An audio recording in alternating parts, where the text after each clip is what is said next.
वंदे लोकतिलकं सात्वतवारता विभूषणं अमरकृत्युत्सारणं प्रबुद्धं लोकजीवनं प्रणयप्रमत्तयागदीपनं वंदे जीवन जीवनं सत्पुरुषम्।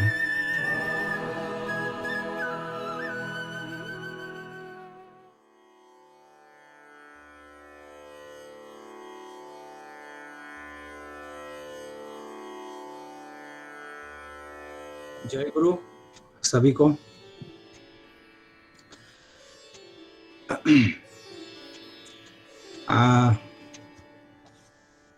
पहली बात तो ये कि फिर से आप लोगों के बीच आकर बहुत अच्छा लग रहा है। और ये क्वेश्चन और आंसर ये सब तो बहाना है। किसी भी बहाने से, वो कहते हैं ना इन लाइटर मोड कि पीने वाले को पीने का बहाना चाहिए, तो हम लोगों को भी ठाकुर की चर्चा के लिए कोई भी सूत्र मिल जाए, कोई भी बहाना मिल जाए, दैट्स इट। तो तरह तरह से इसी को ढूंढते हैं, एक्सप्लोर करते हैं जीवन को। तो बहुत अच्छा आज का ये जो एक लाइन था कि सर्व समस्या का समाधान जानो इष्ट प्रतिष्ठान। तो इस पे सच में मुझे वो छोटी सी कहानी है हमारे पुराण में, हम सभी जानते हैं उस कहानी को, उस घटना को। और ये सब घटनाएं हैं भी हमारे वास्तविक जीवन में, प्रैक्टिकल लाइफ में, डे टू डे लाइफ में, वहां से क्या रसद लिया जाए। तो वेद, पुराण या उपनिषद, ये सब जो शास्त्र हैं हमारे संस्कृति में, हमारे समाज में, हमारे सिविलाइजेशन में, हमारे सभ्यता में, तो सबसे कुछ न कुछ आहरण करने का ही है। तो वो वाकया है कि जैसे शिव की कथा में है कि वो जो गणेश और कार्तिक का जो टाइप ऑफ कंपटीशन हुआ था, जो कौन श्रेष्ठ, या ऐसा कुछ, ऐसी कुछ घटना थी। तो उन्होंने कहा क्या कि जो सबसे पहले पूरे ब्रह्मांड का परिक्रमा कर लेगा वो श्रेष्ठ। तो इसको सुनते ही तुरंत, वो चूंकि वाहन तो तैयार था, अब गणेश के वाहन तो छोटा सा चूहिया, छोटी सी, तो वो चूहिया क्या कर सकती है, कहाँ ले जा सकती है उनको। लेकिन कार्तिक का तो मयूर, वो तो सुनते के साथ साथ वो एकदम निकल पड़ गए, पूरे ब्रह्मांड की परिक्रमा करके वो लौटेंगे सबसे पहले, ताकि वो श्रेष्ठता प्रमाणित हो। गणपति ने क्या किया, गणेश ने क्या किया? गणेश ने किया कि अपने माता पिता को बिठाकर और उनकी एक परिक्रमा कर ली। उनका कहना था कि मेरे जो ब्रह्मांड है वो मेरे माता पिता है, तो उनकी परिक्रमा ही संपूर्ण ब्रह्मांड की परिक्रमा है। तो ये एक बात है। इसमें मैंने एक पुस्तक पढ़ी थी, द हिस्ट्री ऑफ कीज। हमारे एंशिएंट इंडिया में, प्रिमिटिव समय में, जो सिविलाइजेशन में कैसे कैसे ताले यूज हुए हैं। तो उसमें एक था, उसमें एक देखा था, तो उसमें एक देखा था कि एक घर में सपोज हम सभी के घर में हम देखते हैं कि 2-3 कमरे होते हैं। उस 2-3 कमरे में सपोज 2-3 अलमीरा होती है, कुछ लॉकर्स होते हैं। तो ये कुल मिलाकर एक चाबियों का गुच्छा होता है, जो बंच ऑफ कीज। तो जब जरूरत पड़ती है तो हम क्या करते हैं? जब हमें जरूरत पड़ती है, हम ये अरे उसका चाबी, उसकी चाबी कहाँ गई, उस लॉकर का चाबी चाहिए, और जिस वक्त चाहिए उस समय मिल नहीं रहा है। फिर वो पूरे गुच्छे को उठा के लाते हैं, फिर उसको घुसाते हैं, खुलता नहीं है, दूसरे को घुसाते हैं, गलत जगह पे गलत चाबी, गलत लॉक पे गलत की लग के इधर उधर होके दिमाग खराब हो जाता है। तो क्या अच्छा होता कि एक मास्टर की होता, जिस मास्टर की से वो एक चाबी रहती, उस एक चाबी से जितने सारे लॉक हैं वो सब खुल जाया करता। तो ये कितना अच्छा होता। तो मुझे लगता है कि इससे अगर मैं रिलेट करूं वो गणपति की कहानी पुराण वाली और हमारे जीवन की कहानी, जो हम लोग जो जीवन में चलते हैं, तो हमारे जीवन में भी बहुत सारे प्रॉब्लम्स आते हैं, समस्याएं आती हैं, बहुत सारी कठिनताएं आती हैं, सुख दुख कष्ट ये सब बहुत कुछ आता रहता है। तो प्रैक्टिकली सभी के जीवन में हम देखते हैं कि एक ठीक करने जाओ तो दूसरा गड़बड़ हो जाता है, दूसरा ठीक करने जाओ तो तीसरा गड़बड़ हो जाता है। तो जब भी हम सोचते हैं कि थोड़ा निश्चिंत होकर चलो एक समस्या का समाधान किया, निश्चिंतता जैसे ही आती है तुरंत और एक समस्या आके सामने खड़ी हो जाती है, और इसी क्रम में जीवन छिन्न विच्छिन्न हो जाता है। तो क्या अच्छा होता कि जीवन की जितनी सारी समस्याएं थी उसका भी कोई एक मास्टर की होता, जो उस एक पद्धति से, उस एक सॉल्यूशन से जीवन की समस्त समस्याएं समाधान हो जाती। तो मुझे लगता है कि दयाल ने यही एक क्लू दिया है कि सर्व समस्या का समाधान जानो इष्ट प्रतिष्ठान। अब ये बात है कि व्हाट इज दिस इष्ट प्रतिष्ठान? इष्ट प्रतिष्ठान क्या है? तो यहाँ पे हम कह सकते हैं कि इष्ट की प्रतिष्ठा। अब ये इष्ट की प्रतिष्ठा, उनकी प्रतिष्ठा मतलब कहाँ? साधारणतः दिमाग में ये आता है कि हम अपने घर में एक सिंहासन ले आते हैं, वहां पे इष्ट की छवि बिठा देते हैं, या एक मंदिर बना देते हैं, संगमरमर का बहुत सारा कोटि कोटि पैसे उसमें इन्वेस्ट करके एक मंदिर बनाते हैं, उसमें रख देते हैं, सोचते हैं कि हमारे इष्ट की प्रतिष्ठा हो गई। तो लेकिन अगर कहूं कि ये एक्चुअली हम जो घर में सिंहासन बनाते हैं, घर में हम पूजा घर बनाते हैं, या कम्युनिटी के इन्फॉर्म में अगर हम कोई मंदिर बनाते हैं, कोई इंस्टीट्यूशन बनाते हैं, ये सब कुछ हम किसके लिए बनाते हैं? हम सोचते हैं कि हम ठाकुर के लिए बना रहे हैं। नहीं, ये जितने सारे मंदिर बोले, ये इंस्टीट्यूशंस, ये सब कुछ हम अपने लिए बनाते हैं, ये सब कुछ हमारे लिए। क्यों ना? हम एक मंदिर क्यों बनाते हैं? मंदिर इसलिए बनाते हैं कि हम लोग 10 लोग 10 जगह बिखरे पड़े हैं। हम चाहते हैं कि हम एक जगह पर आकर, किसी एक जगह पे एक साथ मिलकर हम इष्ट को उपभोग करें, इष्ट को एंजॉय करें। तो वो जरूरत हमारी है, दयाल की जरूरत नहीं है। दयाल की क्या जरूरत है? दयाल कहां चाहते हैं प्रतिष्ठित होना? तो स्वस्तैनी के विधि का पहला नियम में ही दयाल ने व्यक्त कर दिया है कि मैं कहां रहना चाहता हूं। तो ठाकुर क्या कहते हैं? श्री विग्रह का मंदिर। ये श्री विग्रह का मंदिर कहां है? तो श्री विग्रह का मंदिर ये है, मेरा शरीर, मेरा मन, मेरी संपूर्ण सत्ता। एक्चुअली वो विराज होना चाहते हैं हमारी सत्ता में। दैट मीन्स कि हमारा प्रत्येक चलन, हमारा प्रत्येक कथन, हमारा प्रत्येक आचार विचार, वो समस्त कुछ में वो जीना चाहते हैं, वो जीवंत रहना चाहते हैं हमारे जीवन में। तो उनकी प्रतिष्ठा, इष्ट की प्रतिष्ठा का मतलब है कि इष्ट, जैसे ठाकुर कहते थे कि বলার সময় নেবে আমার কথা, দেখার সময় আমার চোখ, চলার সময় আমার চলন, করার সময় আমার हाथ। मतलब बोलने के समय मेरी बातें, देखने के समय मेरी दृष्टि, चलने के समय मेरा चलन, करने के समय मेरा कर्म। तो मेरे समस्त ये ज्ञानेंद्रिय, पंचेंद्रिय, समस्त कुछ के द्वारा मेरे इष्ट परिवेश में संचारित होना चाहते हैं। तो एक्चुअली अगर हम देखें तो हम लोग चाहत, हैंकरिंग, इच्छा रहती है कि हम जीवन में ये हासिल करें, जीवन में ये हासिल करें, और करते भी हैं। उस दृष्टि से अगर हम देखें तो उस दृष्टि से हमें बहुत कुछ हासिल भी होता है। लेकिन जिस हासिल करने के चक्कर में हम ईश्वर बोले, इष्ट बोले, गुरु बोले, सदगुरु बोले, इसको अगर देखा जाए तो हम अपनी ही इच्छाओं की पूर्ति के लिए तो उनको ग्रहण करते हैं कि मेरे जीवन में जो सब है उसकी पूर्ति हो। अगर मेरे जीवन में अशांति है, शांति आए, मेरे जीवन में दुख है तो सुख आए, मेरे जीवन में कष्ट है तो आनंद आए। ये समस्त कुछ जो है ये मैं खुद के लिए करता हूं। तो इष्ट को भी जो जीवन में ग्रहण कर रहा हूं वो भी मैं खुद के लिए कर रहा हूं।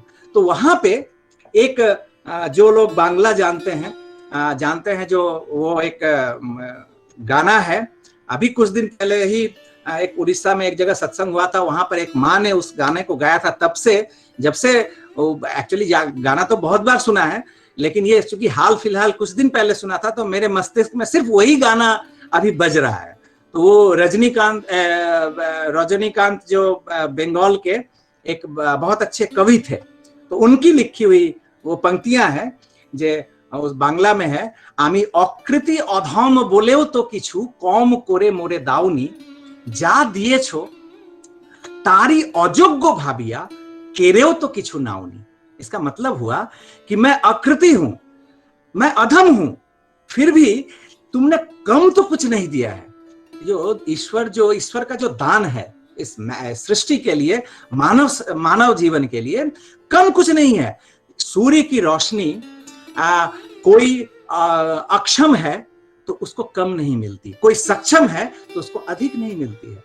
सूर्य की रोशनी सबको समान रूप से मिलती है, जो जैसा उसको ग्रहण कर पाता है, जो जितना अपना पट खुला रख पाता है वो उसी तरह से। तो वो कह रहे हैं कि मैं अकृति अधम हूं, यह समझकर तुमने कुछ कम तो मुझे नहीं दिया है, और जो भी दिया है मैं अयोग्य हूं बोलकर कुछ छीन भी तो नहीं लिया है। और उसमें सभी लाइन तो नहीं, एक लाइन जो एक स्टैंजा है उसकी चर्चा मैं करना चाह रहा हूं, जो आमी छुटिया बेराई जानी ना की आशे, आमी छुटिया बेराई जानी ना की आशे सुधा पान कोरे मोरी, सुधा पान कोरे मोरी गो पियासे। जो मैं दौड़ लगा रहा हूं, पता नहीं किस चीज को पाने की, किस चीज को, ये जो आज के समय में जो ये मनुष्य दौड़ रहा है, ये चाहिए मुझे, ये चाहिए मुझे, ये चाहिए, ये जो भौतिक सुख के आस में ये जो मानव जीवन जो दौड़ रहा है, उस दौर में आज वो दौर कहां पर लेके आ गया है कि अब सिर्फ एक दौर रह गया है। पूरी दुनिया में जितने सारे हैंकरिंग्स हैं, जितने सारे ये रेस लगे हुए थे, उसमें सिर्फ एक रह गया, क्या?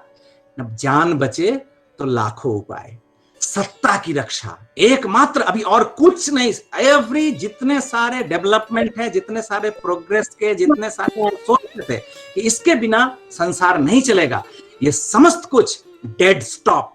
अभी सिर्फ एक है, सत्ता।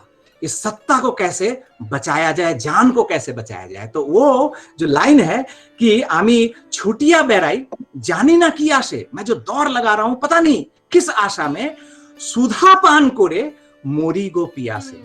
जो पाता हूं, जिस पाने की आस में जो दौड़ रहा हूं, और उसको जब पा लेता हूं और उसको पाकर सोचता हूं यही अमृत है, इसी से मेरी प्यास बुझेगी, लेकिन वो जब पा लेता हूं फिर प्यासा का प्यासा ही रह जाता हूं, वो मरुभूमि की उस मरीचिका की तरह, जिसके पीछे दौड़ रहा हूं, जब नजदीक जाता हूं तो दिखता है कि ये चमक कुछ और का है, ये तो वो अमृत, वो जल, वो वारी वो नहीं है जिससे मेरी प्यास बुझेगी। तो आमी छुटिया बेराई जानी ना की आशे, सुधा पान कोरे मोरी गो पियासे।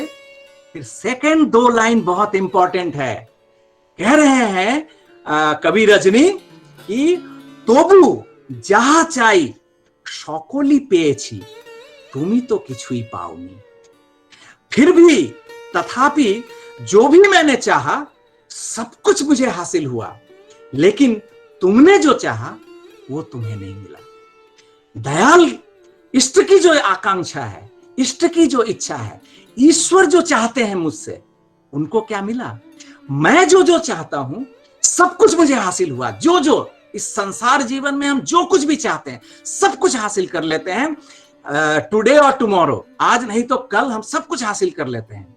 लेकिन जिनको मैंने माध्यम बनाया अपने समस्त कष्ट, समस्त समस्याओं को दूर करने के लिए, उनकी जो चाहत है, उनको क्या वो मिला? उनको वो नहीं मिला। तो तुमी तबु जाहा चाई सकली पेয়েছি तुमी तो किछुई पाओनी। हमने जो चाहा सब कुछ मिला, लेकिन तुमने जो चाहा वो नहीं मिला। यही बात है, जो इष्ट की जो इच्छा है, इष्ट की जो आकांक्षा है, वो कहां रहना चाहते हैं? वो किसी सिंहासन पे बैठना नहीं चाहते हैं, वो किसी मंदिर के उस संगमरमर के उस ग्रिल के अंदर जो सुबह शाम एक टाइम बनाकर हम भोग लगा के सोचते हैं कि अब तुम्हारा भोग लग गया, पट बंद हो गया, तुम वहीं बंद रहो, मैं अब जा रहा हूं अपने नौकरी पे, मैं अपने जा रहा हूं दुकान पे, वहां मैं क्या करता हूं? प्लीज वहां झांकने मत आना। क्योंकि वहां मैं हो सकता है 1 2 का 4 4 2 का 1 करूंगा।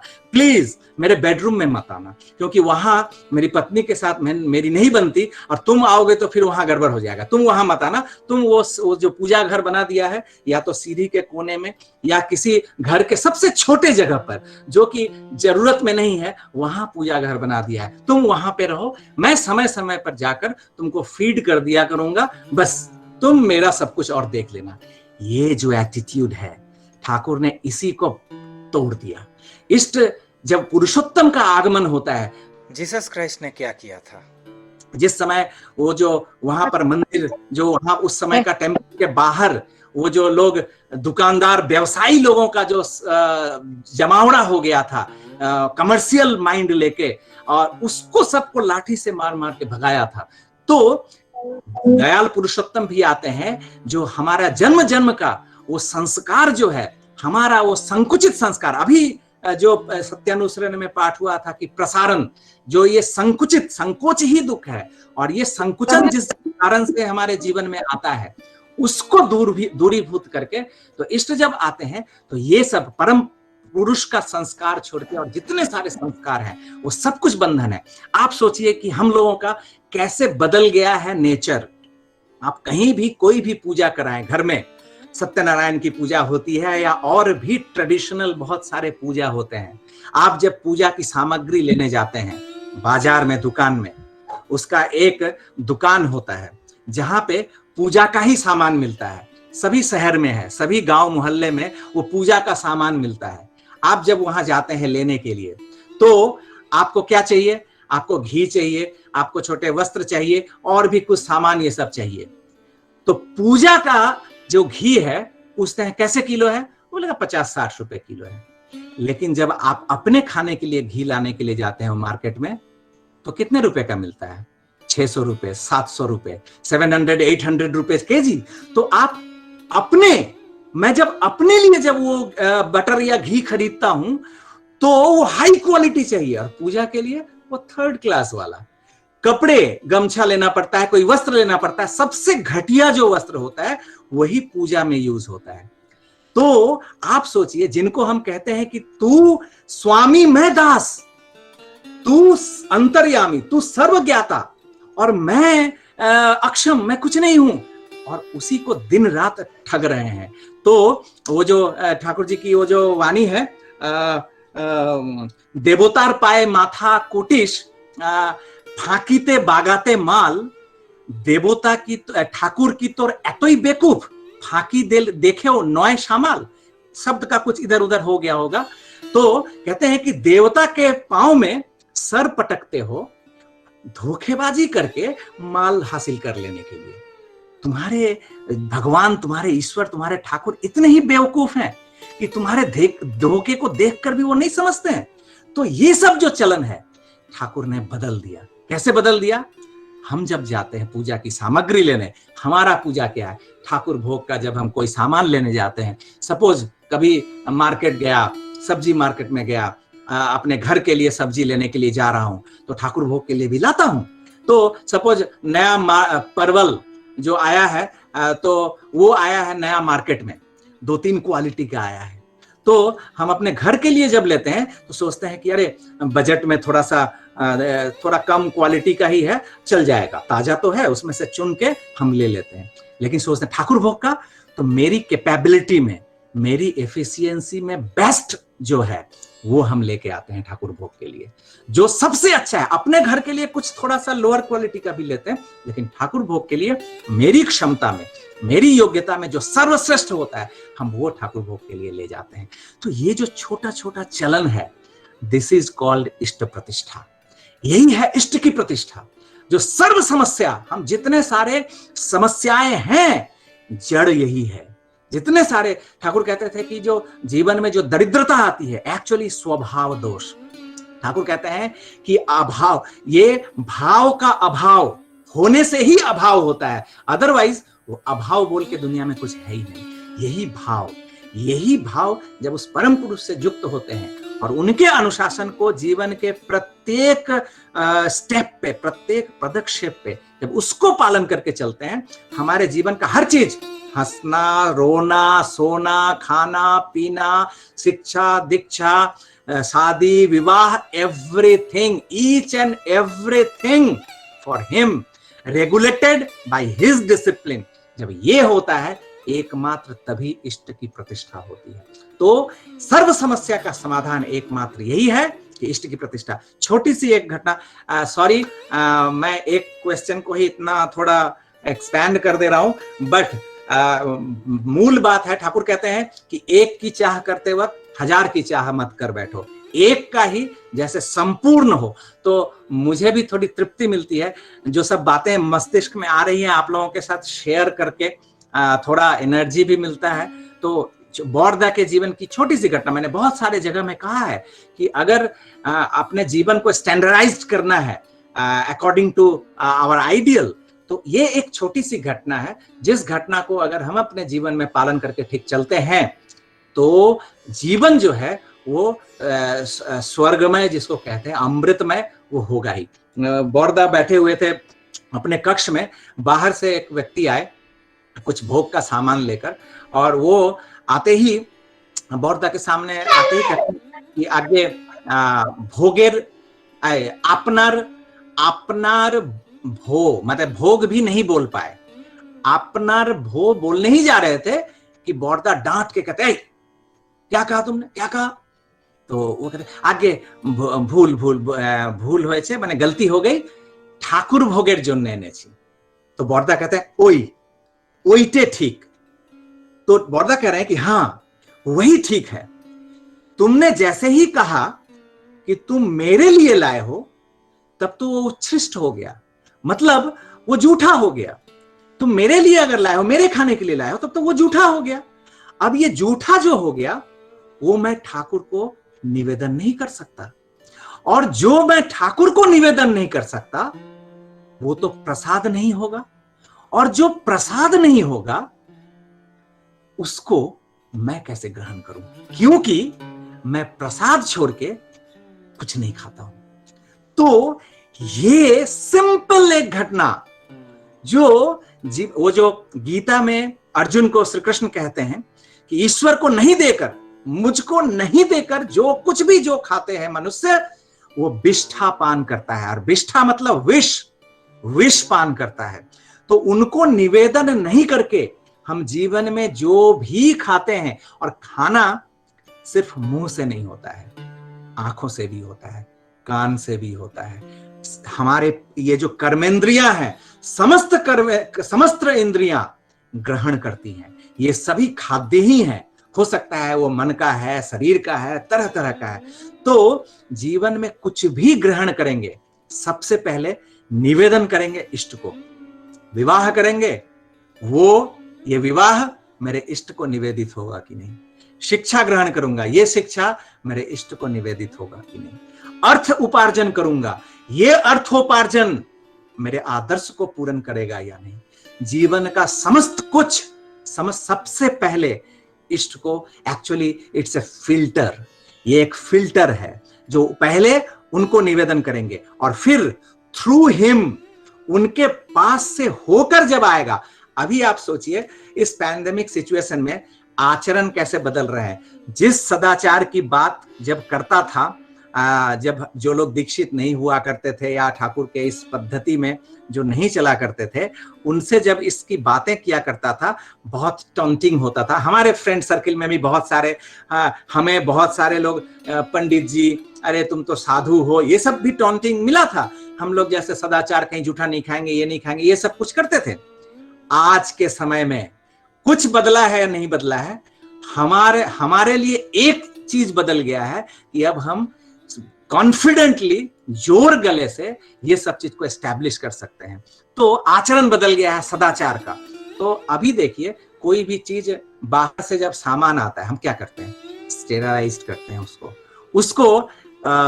किसी न किसी तरह से उसको, या तो कोई एंटी बैक्टीरियल या कुछ डिसइंफेक्टेंट उसको डाल के उसको मुक्त करते हैं, पॉइजन मुक्त करते हैं, देन हम उसको ग्रहण करते हैं या अपने घर में घुसाते हैं।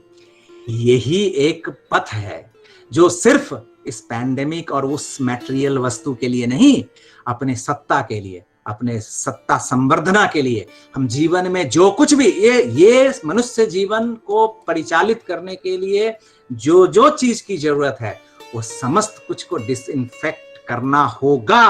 और वो डिसइंफेक्टेंट क्या है? वो डिसइंफेक्टेंट तो वो है दया, वही है आदर्श का अनुशासन, वो है आदर्श का डिसिप्लिन।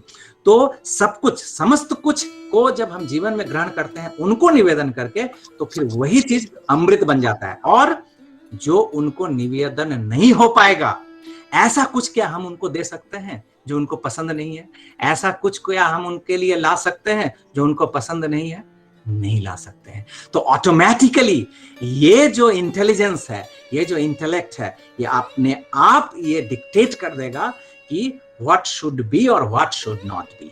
तो ये सिंपल चीज है, यही है एकमात्र सर्व समस्या का समाधान। जानो इष्ट प्रतिष्ठान। इष्ट की प्रतिष्ठा का मतलब है कि इष्ट को हम समस्त कुछ ऑफर करो, और ऑफर के बाद, उसके बाद इन रिटर्न जो हमारे सामने आएगा, हमारे पास आएगा, वो अमृत होके ही आएगा, वो सुफल ही होगा हमारे जीवन में। तो ये मुझे लगता है कि सिंपल, बहुत सारी बातें कर गया, बट सिंपली अगर मैं सोचूं तो यही है, जीवन में कुछ भी ग्रहण कीजिए उसको प्रसाद करके ग्रहण कीजिए। अगर वो प्रसाद बनता है, it's good for you, otherwise not. दादा जयगुरु, जब भी हम लोग दादा ध्वनि देते हैं, हमेशा ध्वनि के साथ लास्ट को बोलते हैं वंदे अहं कृष्टि दैवतम।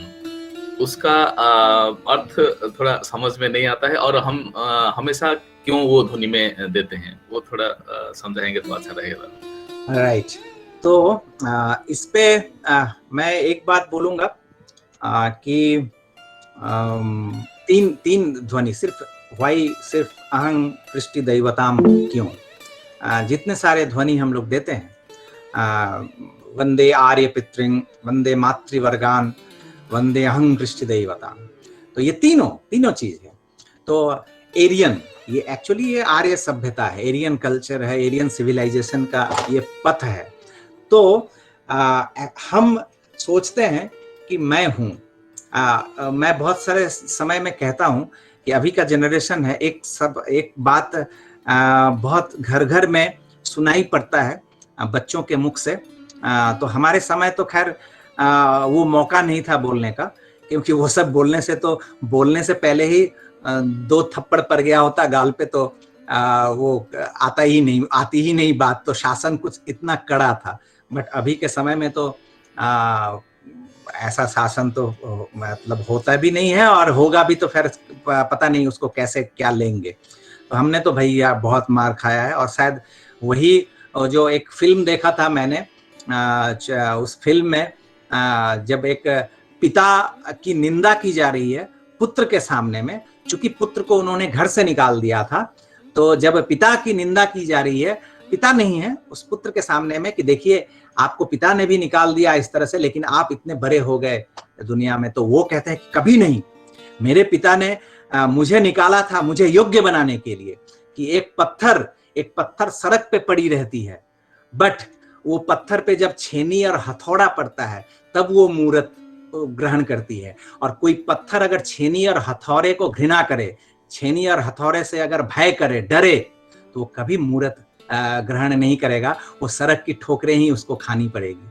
तो यही है। तो मुझे लगता है कि हमारे समय में, इससे पहले के समय में जो इस तरह से शासन हुआ करता था, स्कूल में भी और कॉलेज में, या और भी कॉलेज में तो नहीं, उस समय तक तो खैर बदल चुका है, लेकिन स्कूल में तो भैया शासन उसी तरह का मिला है जो घर पे मिला है। तो ये सब कुछ है। तो इस तरह से अगर हम देखें तो ये अनुशासन जो हम आज के समय में बच्चे क्या कहते हैं, इट्स माई लाइफ, ये मेरा जीवन है, अरे मुझे अपने हिसाब से जीने दो, हर गार्जियन को कहते हैं, हम सुनते हैं साधारणतः। लेकिन मेरा एक क्वेश्चन है, काहे का मेरा जीवन भैया, काहे का मेरा जीवन? आप सोचिए कि एक वो जो पशु इतर जो जानवर सब होता है ना, पशु, उसको भी इतना केयर नहीं करना पड़ता जितना मनुष्य के बच्चे को करना पड़ता है।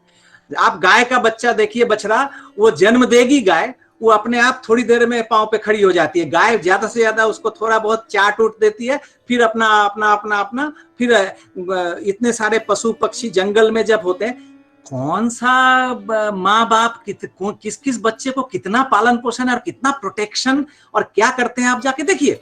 वो लोग उस प्रकृति में खुद ब खुद बनते हैं।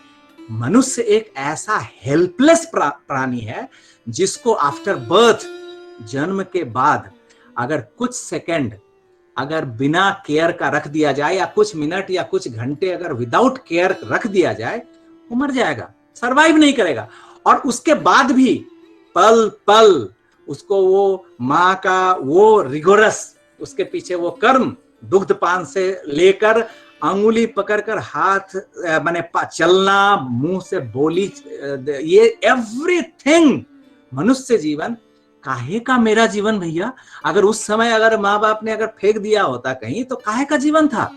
और फिर ये तो चलिए छोड़िए, तो मैं तो कहता हूं, एक मैंने फिल्म देखी थी, ये भी बहुत पहले मैंने देखी थी, उस समय जब देखी थी समझ में नहीं आई थी, बाद में समझ में आई। उस फिल्म का जो एक टाइटल था वो था उधार की जिंदगी। तो मैं समझता हूं कि हम सभी का जिंदगी एक्चुअली उधार का है, ऋण है। जो ये समस्त जीवन जो है, ये मात्र ऋण का परिशोध करते हुए जाना चाहिए।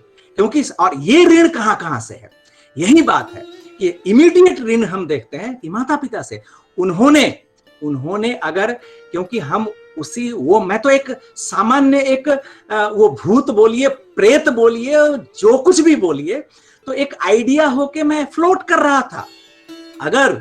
अगर इस धराधाम पर मेरे माता पिता ने मेरे आइडिया के साथ मैच करता हुआ दोनों का वो एम्बियंस अगर ना हुआ होता, वो एफिनिटी अगर ना हुई होती, हजारों लाखों लोगों ने कोशिश किया था वहां पे जन्म लेने का, मैं ही जन्म क्यों लिया मैंने?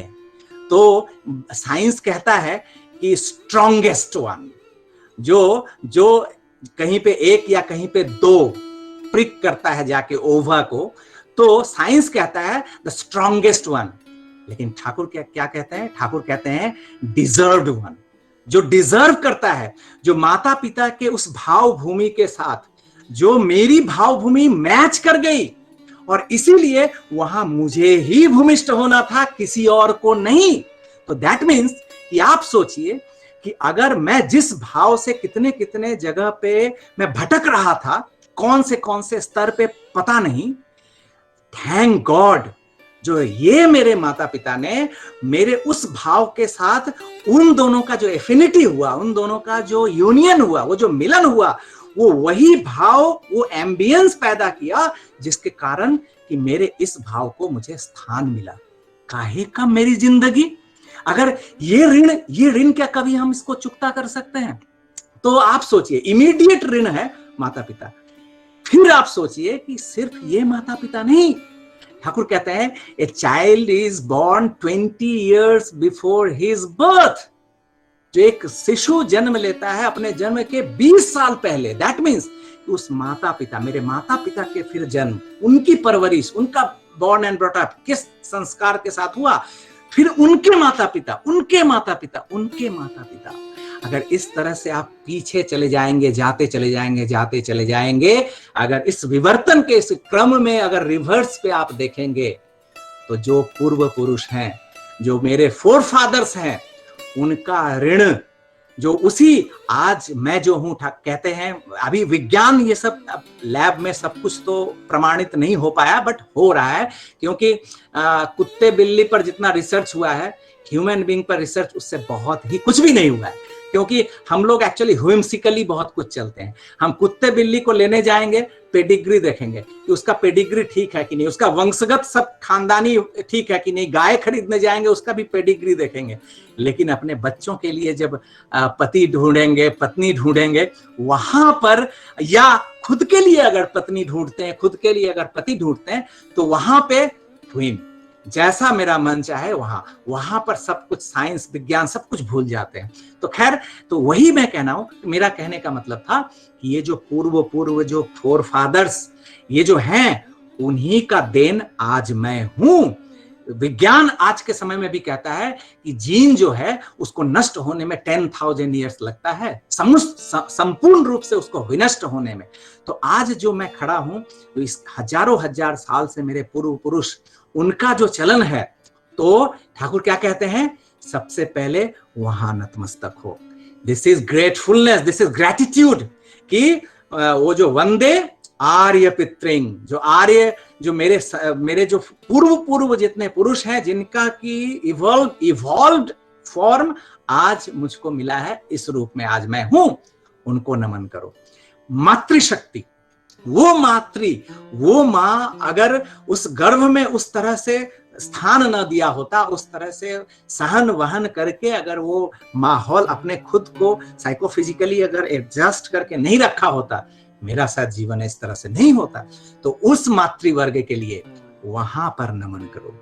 ये दो फैक्टर, आर्य पितृंग, फिर मातृवर्गान, और इन माता पिता, ये आर्य संस्कृति, ये मातृ संस्कृति, पितृ संस्कृति, मातृ संस्कृति, ये दोनों के साथ मिलके जो समाज का निर्माण हुआ, उस समाज में ही संस्कृति का निर्माण हुआ।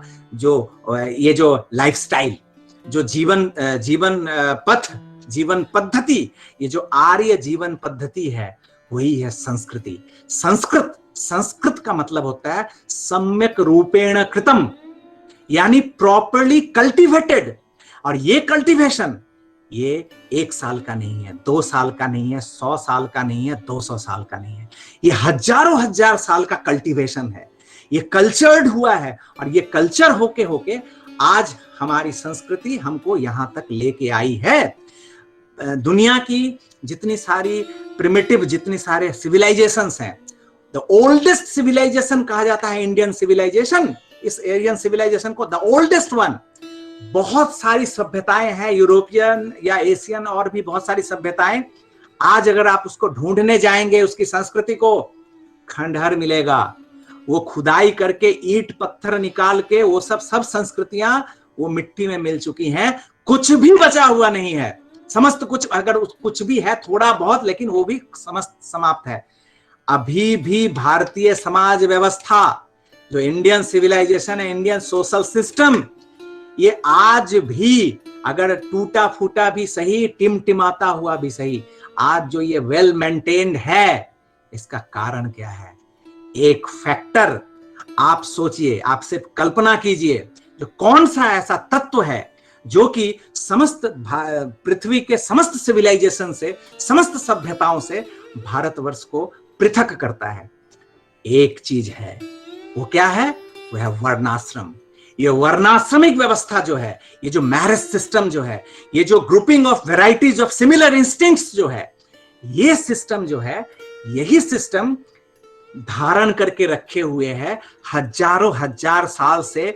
ये कल्टिवेटेड हुई संस्कृति को, ये वर्णाश्रमिक व्यवस्था ही है जो हेरिडिटरी, इंस्टिंक्टिवली हमारे जीन में उसको धारण करके रखे हुए है। आज भी मैं कहता हूं, लोग बहुत कहते हैं कि अरे विवाह नष्ट हो रहा है, ये नष्ट हो रहा है।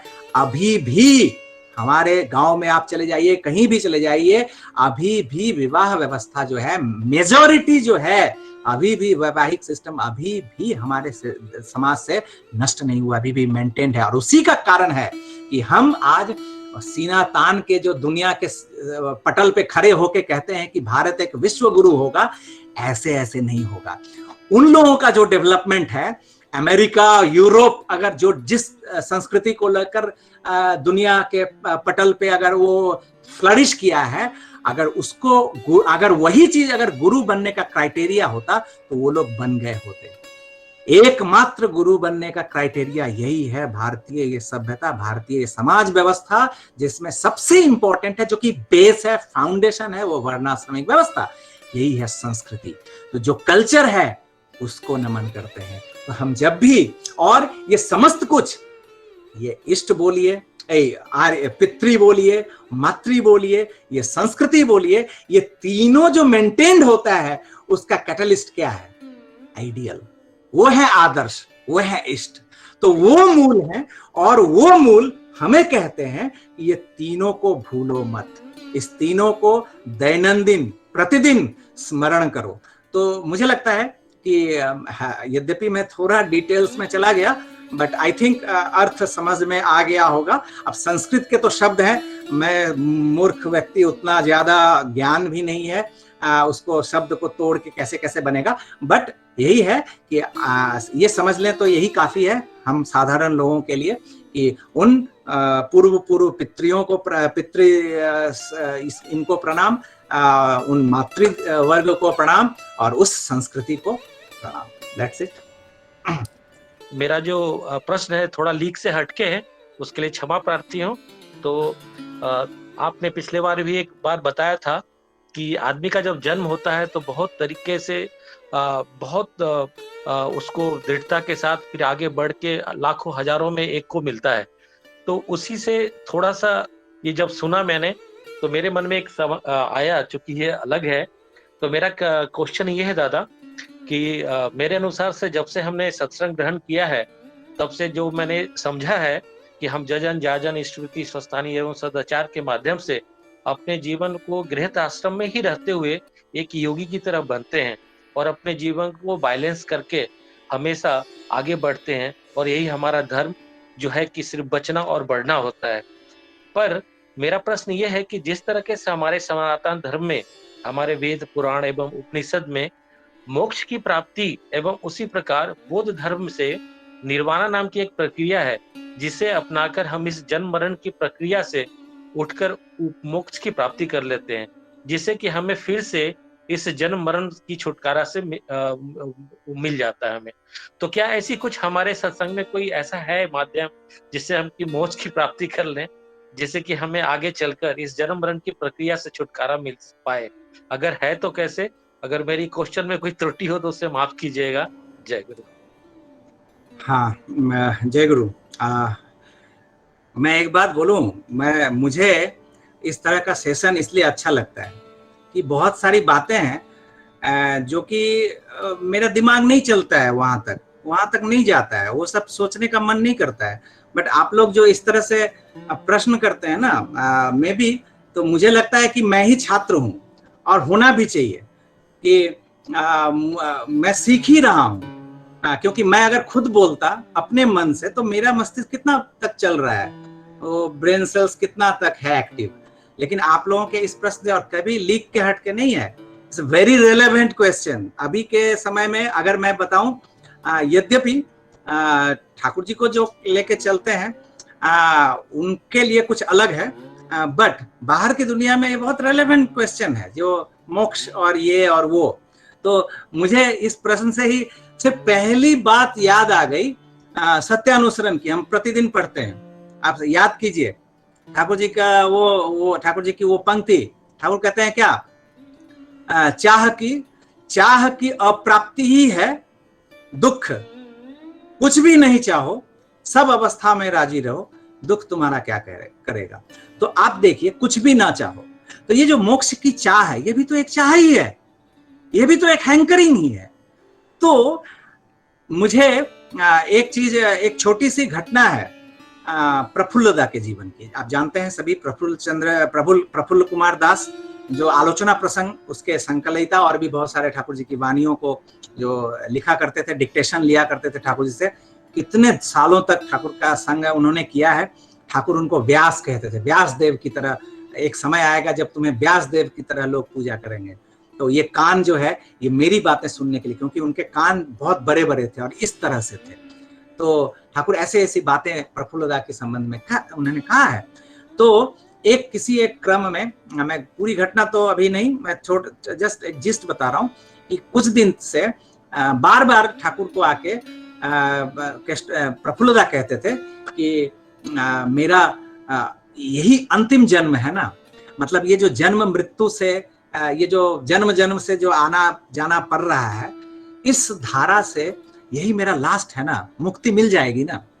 तो ये जो चाह, नेचुरली जो लोग तप तपस्या या वो जो साधन भजन, सो कॉल्ड साधन भजन, हम लोगों का तो थोड़ा सा अलग टाइप का है ना, तो जो लोग उस तरह का करते हैं तो वो तो यही सोचते हैं मोक्ष मतलब क्या, मोक्ष अगर पूछा जाए तो पता नहीं वो क्या है मोक्ष, मुझे भी पता नहीं क्या है मोक्ष।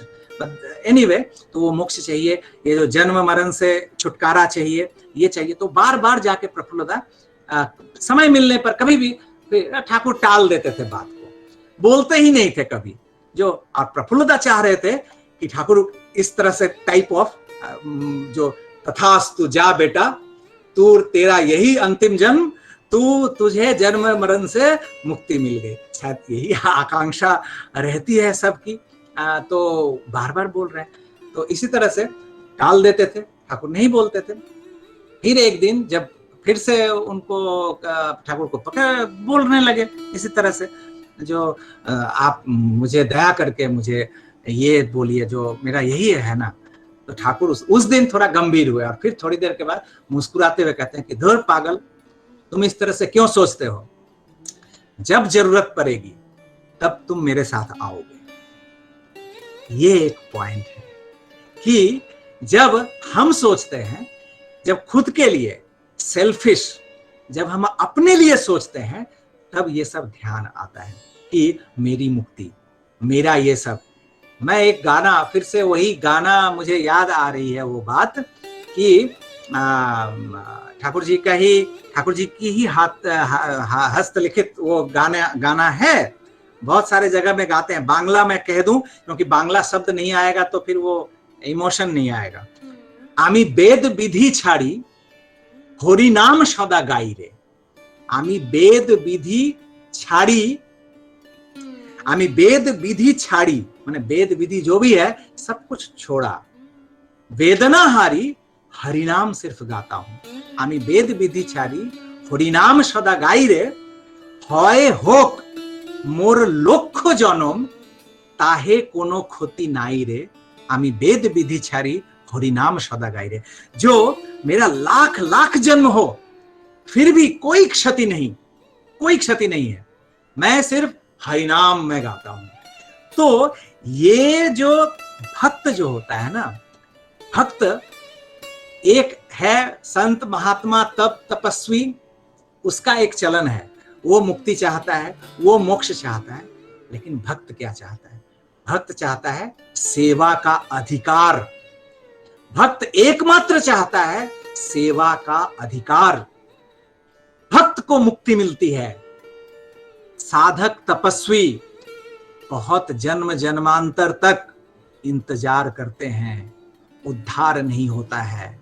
भक्त का उद्धार होता ही है। तो मोक्ष क्या है? उसी पंक्ति में लास्ट में है कि चाहे नाई को, मैं एक मिनट देख, क्योंकि वो गाना पूरा याद नहीं है।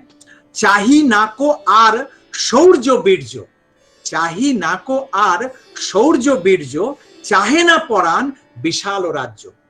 मुझे शौर्य वीर्य नहीं चाहिए, मुझे विशाल राज्य भी नहीं चाहिए।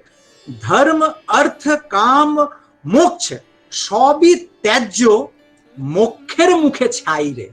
धर्म अर्थ काम सभी त्याज्य, धर्म अर्थ काम सभी त्याज्य मोक्षेर मुखे छाई रे।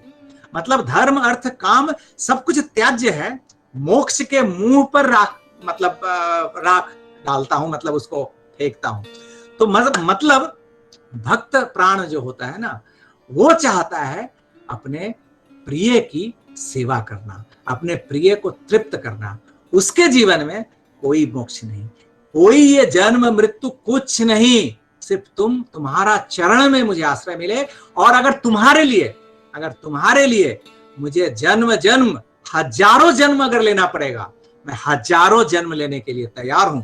और मुझे चाहिए तुम्हारे लिए, तुम्हारी सेवा के लिए, तुम्हारे मिशन के लिए, तुम्हारे अभियान के लिए मुझे अगर बार बार जन्म लेना पड़े तो और मोक्ष, सिंपल बात, मैं जो विश्वास करता हूं वो मैं कह सकता हूं आपको।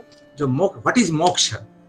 तो मुझे लगता है मोक्ष लाभ जो है, अगर सिंपली देखें तो सपोज जगत का समस्त ऐश्वर्य, जगत का समस्त सुख, जगत का समस्त आनंद, जगत का समस्त ऐशो आराम एक तरफ, जगत का समस्त दुख, जगत का समस्त कष्ट, जगत का समस्त रोग शोक, एवरीथिंग जगत की समस्त हैजार्ड, कैलामिटीज, आपद विपद, सब कुछ एक तरफ, इस तरफ आनंद, इस तरफ दुख, ये दोनों तरफ है। मेरे प्रिय, मेरे इष्ट, मेरे ठाकुर इस तरफ है, जिस तरफ कष्ट है, आनंद है। मैं कहता हूं ये जो समस्त ऐश्वर्य, समस्त दुख, इसको लात मारता हूं। नहीं चाहिए मुझे ये दुख, मुझे ये आपद, मुझे ये विपद, यही मेरा आनंद का है, मैं इसको ही ग्रहण करूंगा। दिस इज कॉल्ड मोक्ष, दिस इज कॉल्ड मुक्ति। मैं एक बात बताऊं, कुमिल्ला माँ बोल के एक थी, एक माँ हिमायतपुर में, बहुत पहले की घटना है। ठाकुर थे उस समय हिमायतपुर में, बहुत कष्ट भरा जीवन था आश्रमिक सभी लोगों का, भिक्षा करके किसी तरह से जीवन यापन चल रहा था। वहां पे सत्संग बैंक बोल के एक वहां पे किया गया था, ताकि गुरु भाई लोग अपने पैसे को वहां सेविंग कर सके, रख सके, और आपद विपद जब भी जरूरत पड़े तो वहां से ले सके। ऐसा एक सत्संग बैंक की भी स्थापना की गई थी हिमायतपुर में। एक दिन का समय था, बहुत बारिश हो रही थी, और ठाकुर किसी अपने कक्ष में थोड़ा आराम ये कर रहे थे, लेटे हुए थे। बहुत बाहर झमाझम बारिश हो रही थी। कुमिल्ला की माँ, वो जो माँ थी, वो सर पे किसी तरह से आंचल देकर ढक के और बगल में कलशी लिए हुए पद्मा नदी की ओर जा रही थी। नदी से, क्योंकि वहां पानी का एकमात्र जरिया वही नदी था, तो नदी से पानी भरने के लिए वो जा रही थी। दूर से ठाकुर की नजर पड़ गई खिड़की के माध्यम से या दरवाजे से, तो वहीं से ठाकुर चिल्ला के कहते, ओ कुमिल्लर माँ, ओ कुमिल्लर माँ, कोई जाओ, कोई जाओ। ओ कुमिल्ला की माँ, तुम कहाँ जा रही हो? तो कुमिल्ला माँ दौड़ के आई, जो आगे जल आनते जाच्छी पानी, तो आमा एक तो तामाक खाइए जाबा ना। तो ठाकुर कहते हैं कि मुझे थोड़ा सा वो जो हुक्का ठाकुर पीते थे गड़गड़ा, तो इसको थोड़ा सा बना के नहीं जाओगे? हाँ। वो कहते हैं कि हाँ ठाकुर अभी करते हैं बोल के वो जल्दी से आई, बरामदे पर कलसी को रखा, हाँ, हाथ मुंह को किसी तरह से पानी को पोंछा, फिर घर में गई। घर में जाकर और उसका टिकिया ये सब जो बनाना पड़ता है, उसमें आग लगाना पड़ता है, जो वो सब वो बना रहे थे उसको, और ठाकुर जी को फिर वो जो पाइप होता है जो हुक्के का, उसको ठाकुर को देंगे। उससे पहले वो प्रिपरेशन कर रहे थे। तो अभी ठाकुर अकेले बैठे हुए हैं घर में, और ठाकुर का ये काम वो कर रहे हैं। तो अंदर में होता है ना, जो जब मेरे प्रिय को जब अकेला मिल जाते हैं कभी, तो अंतर वेदना, अंतर में जो दुख जो होता है, वो समस्त एक बार में बाहर आ जाता है। ठीक वही हुआ उस कुमिल्ला का माँ का। उनका क्या हुआ, तो वो ठाकुर से कहने लगी कि एक साल पहले मैंने बैंक से पैसे निकाले थे कि मेरे 2 बच्चे थे, उनका उपनयन करूंगा, और उसी पैसे से श्राद्ध करना पड़ा। दैट मीन्स मे बी उन्हीं के आत्मीय स्वजन में किसी की मृत्यु हो गई थी, तो फिर उपनयन कैंसिल हो गया, नहीं हो पाया उस साल। तो कह रहे हैं कि ऐसा हुआ था पिछले साल। इस साल मैंने सोचा है आज मेरे बेटे का उपनयन है, तो कुछ लोगों को घर में बुलाकर कुछ खिलाऊंगा। लेकिन आज भी प्रकृति का जो ये तांडव है, तो मेरी किस्मत जो है, मेरी किस्मत ही फूटी है। बांग्ला में कहते हैं कि आमार कपालटाई पोड़ा, मैंने आमी अभागी, मैंने मैं दुर्भागी हूं, मेरा किस्मत ही फूटा है कि ये भी मेरे नसीब में नहीं है। और आंख से झरझर करके आंसू बह रहा है उनका, और वो उस तरह से वो टिकिया को सजा रही हैं, उसको बना रही हैं। ठाकुर ऐसे लेटे हुए थे। उन माँ का ये जो दर्द, ये वेदना, ये कहते हैं ना, जो सच में अगर वो आकुति होती है, वो अर्ज होता है, तो परम पिता का सिंहासन जो है ना, वो हिल जाता है। ईश्वर का जो सिंहासन है वो हिल जाता है अगर वो वेदना उस वेदना को टच कर। तो वही हुआ। ठाकुर ऐसे लेटे हुए थे, अचानक ठाकुर बैठ गए, और बैठ के कहते हैं कि माँ बोलो बोलो, तुमको क्या चाहिए? बांग्ला में ही कह रहे थे ठाकुर कि बोल बोल तोर की चाहिए माँ, तू आज के बोल तोर की चाहिए, बोलो तुमको क्या चाहिए। आज तुम जो मांगोगी वही तुमको मिलेगा, बोलो तुमको क्या चाहिए। घर द्वार पैसा कौड़ी गहना जो भी तुम जो मांगोगी आज तुमको वही मिलेगा, बोलो तुमको सिर्फ क्या चाहिए तुमको।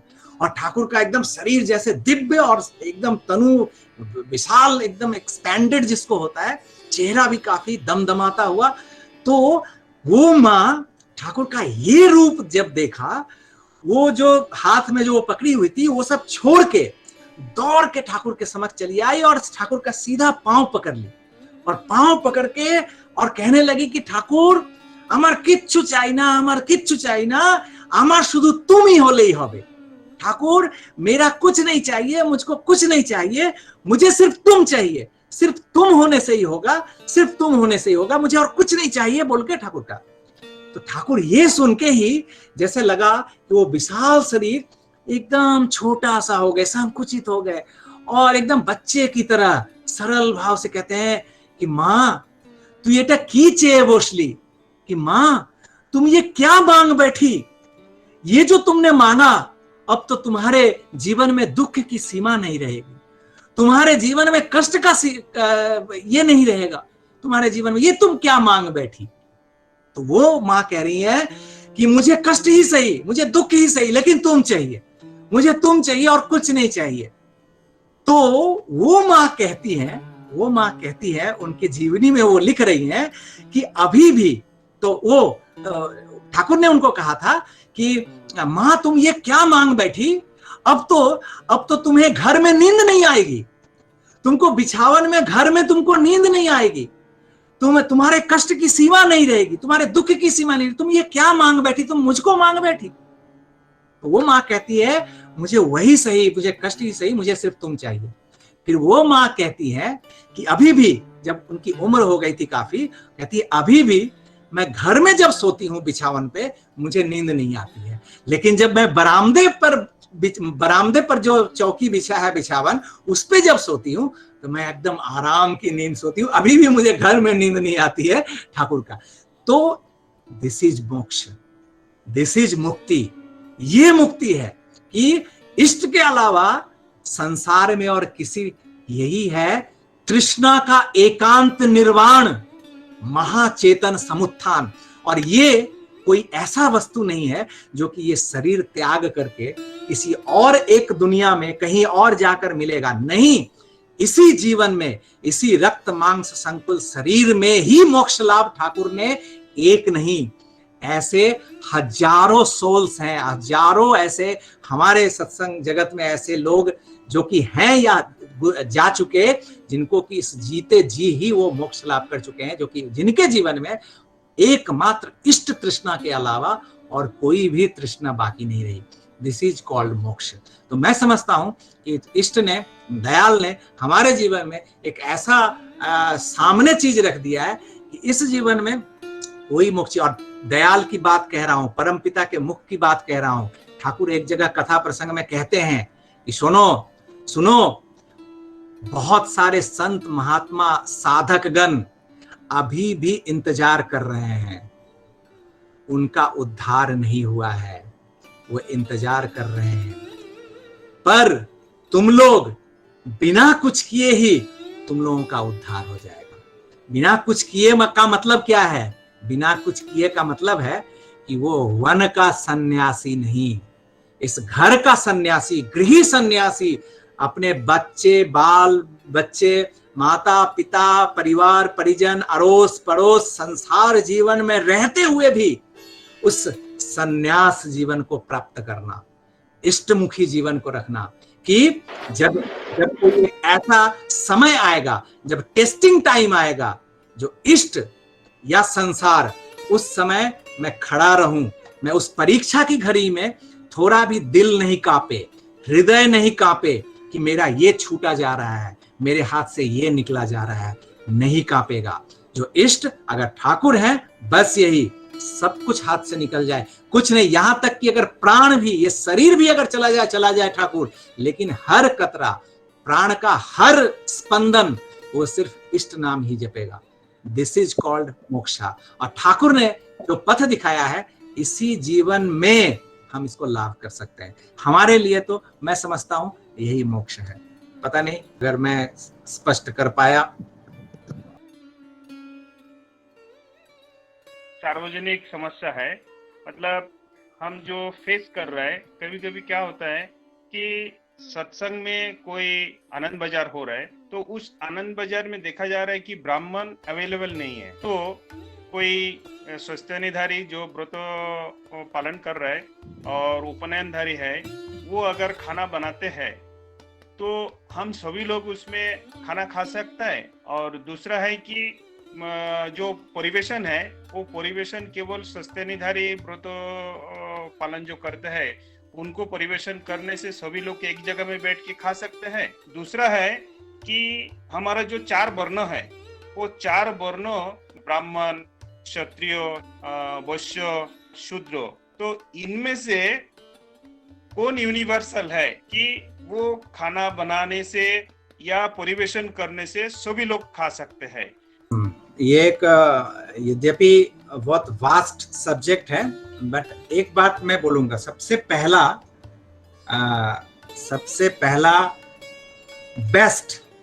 बेस्ट ऑप्शन है स्वपाकी, ठाकुर कहते हैं। क्योंकि अन्न जो है ना, अन्न में भी अन्न क्या करता है एक्चुअली, अगर हम देखें तो अन्न जो है वो शरीर में जाकर ये भी एक तरह से एनर्जी देता है।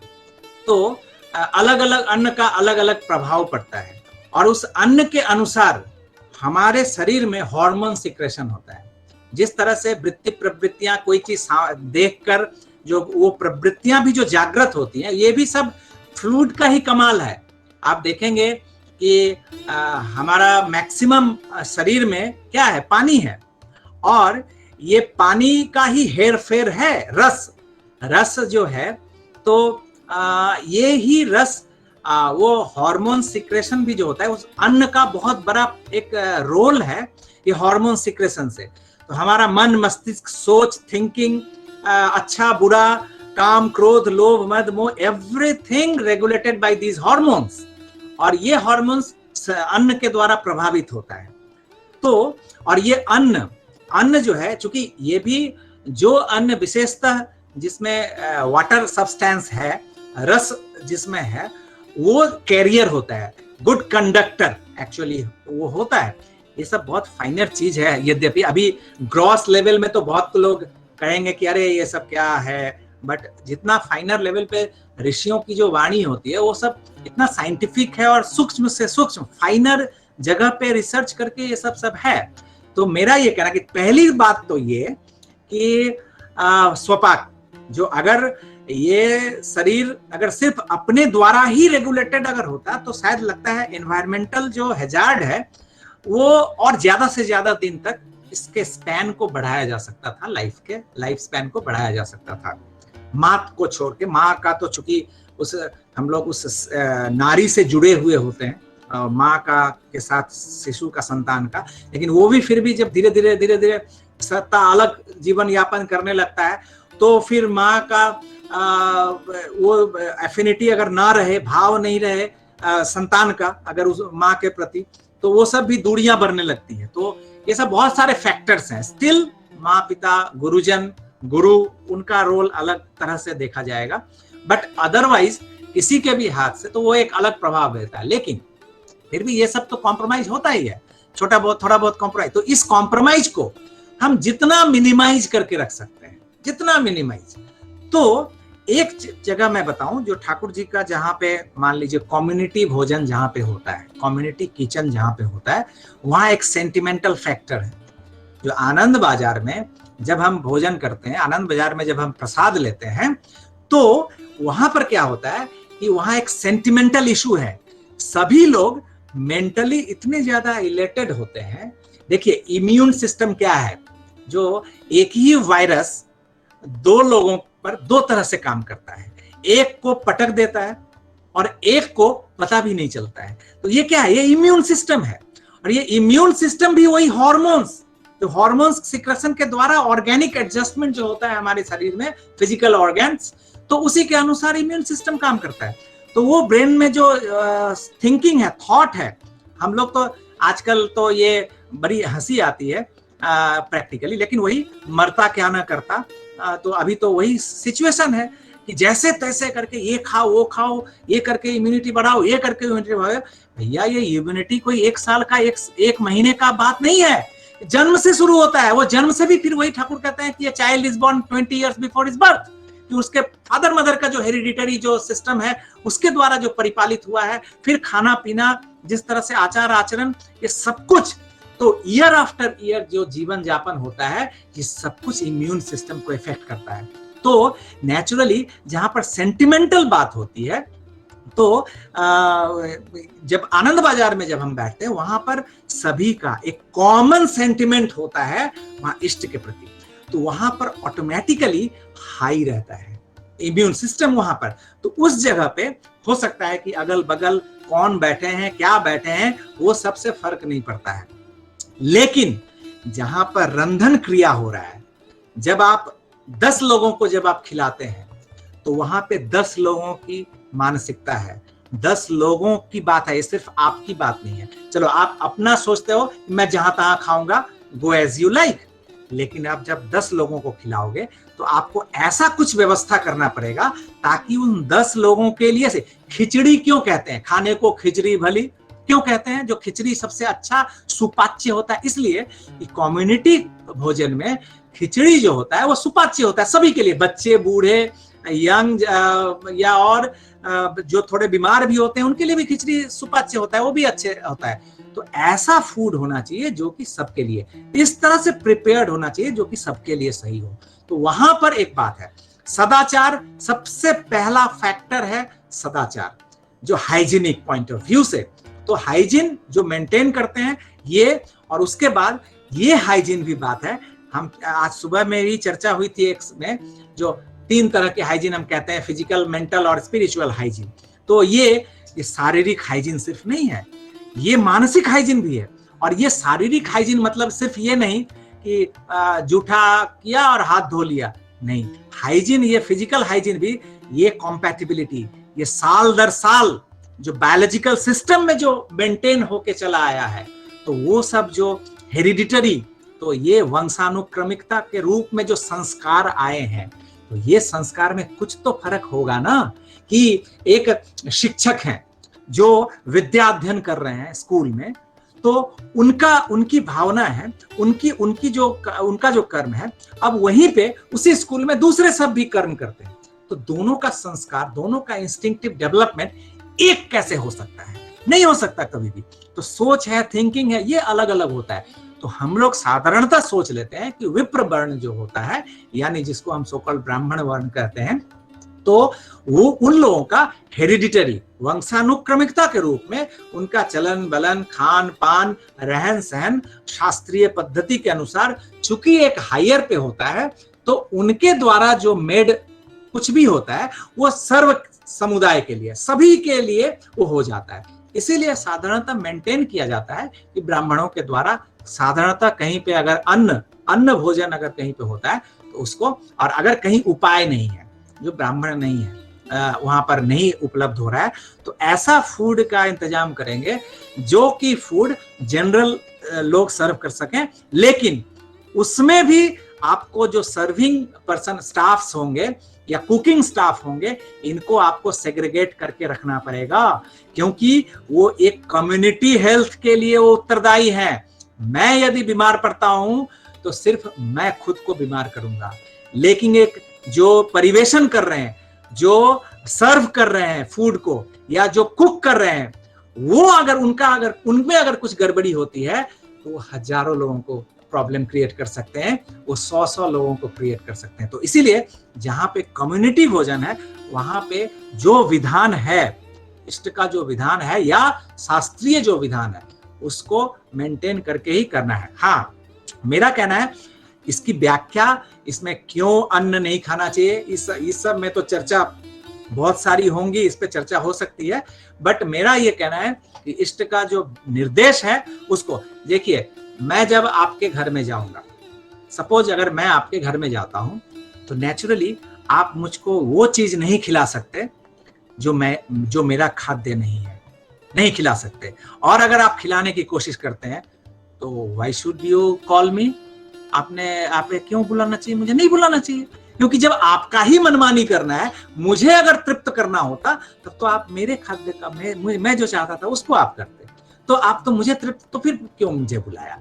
तो नेचुरली जब आप मुझे बुलाते हैं तो मेरे लायक जो हो सकता है, जो मैं खा सकता हूं, आप वही खिलाएंगे।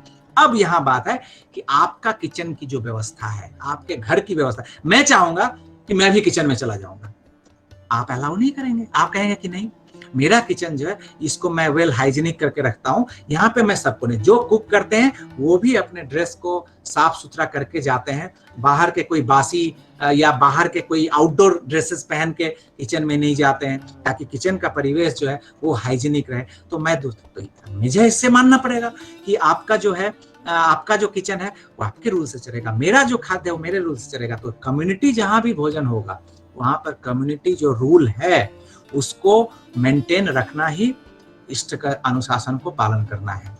बाकी इसका लॉजिकल और रीजनिंग वो सब तो बात की बात है। पालन आदमी ब्रेन से नहीं करता है, हृदय से करता है। जो हार्ट जो है ना वही चरित्र चलन व्यवहार को बदलता है। सालों साल से अच्छी बातें हैं, नीति की बातें हैं, बहुत स्क्रिप्चर्स हैं, लोग नहीं बदलते हैं। परम पुरुष को आना पड़ता है, उनके प्रति प्रेम जगता है, उनसे हम जुड़ते हैं, उनके प्रति आत्मसमर्पण करते हैं, भाव जगता है, तब वही युग युग से जो शास्त्रीय विधि सब है उसी को हम पालन करने लगते हैं। तो दैट मीन्स कि पालन जो है वो हार्ट से होगा। इंटेलेक्चुअल फीडिंग अगर बुद्धि से बता भी दिया जाए किसी व्यक्ति को कि अरे आप सोचिए ना, जो smoking is injurious to health, ये प्रत्येक पैकेट पे लिखा रहता है, यहां तक कि वो विभत्स पिक्चर भी रहता है। सभी खाते हैं, सभी पीते हैं, कोई नहीं रोक पाता उनको। तो डॉक्टर तक वो मना करते हैं, खुद चेन स्मोकर है, चाल चलन नहीं बदलता है। इंटेलेक्चुअल फीडिंग है, इंटेलेक्चुअल रीजनिंग है, लॉजिक है, एवरीथिंग है, चलन नहीं बदल रहा है। एक झटके में बदल जाता है प्रेम। मैं जिससे प्रेम करता हूं, ओ तुम ऐसा चाहते हो, तुरंत मैं कर दूंगा। तो यही बात है, जो प्रिय के प्रति प्रेम है, मैं उसको बाय हुक और बाय क्रुक उसको पालन करना है, उसको मेंटेन करना है जहां तक हो सके, जैसा हो सके। और तभी उस नदी के धारे में मत बहें, नदी के धारे को उल्टे तरफ बहें, तब उसे स्विमिंग कहते हैं, नहीं तो उसे बह जाना कहते हैं। तैरना मतलब है कि एंटी करंट जब आप हाथ पांव चलाते हैं और उस ओर जब जाते हैं, दैट इज कॉल्ड स्विमिंग। और अदरवाइज वो फ्लोइंग अवे, तो वो नहीं होता है। तो मेरा भी वही कहना है कि हम लोग जब ठाकुर को ग्रहण करके चल रहे हैं तो दुनिया के धारा से उलट धारा होगा, और तब जाके स्वामी के साथ मिलेगा। कि धारा उल्टेगा तभी राधा होगा, और जब राधा होगा तो स्वामी से मिलेगा। यही तो है हम लोगों का पथ। तो दुनिया का चलन जैसा भी रहे, हमारा चलन आदर्श का चलन है, हम इस तरह से चलेंगे। और धीरे धीरे, आज नहीं तो कल, आप सोचिए कि केक काटते थे, happy birthday to you, piece निकालते थे, इसको बाइट दिया, उसी से निकाल के और एक को बाइट दिया, उसी से निकाल के और एक को बाइट दिया। मैं जब उस ऐसी किसी परिस्थिति में पड़ता था, मैं कहता था भैया तुमको मुबारक, मैं नहीं खाऊंगा। और इसके लिए कुछ सुनने पड़े, आदर्श के पथ पर चलने के लिए बहुत कुछ सुनना पड़ता है। तो सुना, आज के समय में जिन लोगों ने टॉन्ट किया था, हिम्मत है उनको कि एक केक को काट कर वो सेम बाइट 10 लोगों के मुंह में थोड़ा डाल के देखें तो पूरी दुनिया वो जो है क्या है, दुर्दशाते काबू जखन वृत्ति काबू ताय, बाचार टाने मानुष तखन विधिर पथे धाय।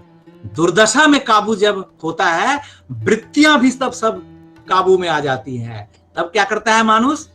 जिंदा रहने के लिए, बचने के लिए उस विधि का पथ लेता है। आज पूरे जगत में वही है, लेकिन हमारे लिए कुछ नया नहीं है। हमारे लिए तो जब से ठाकुर को ग्रहण किया है जीवन में, तब से विधि का ही पथ है।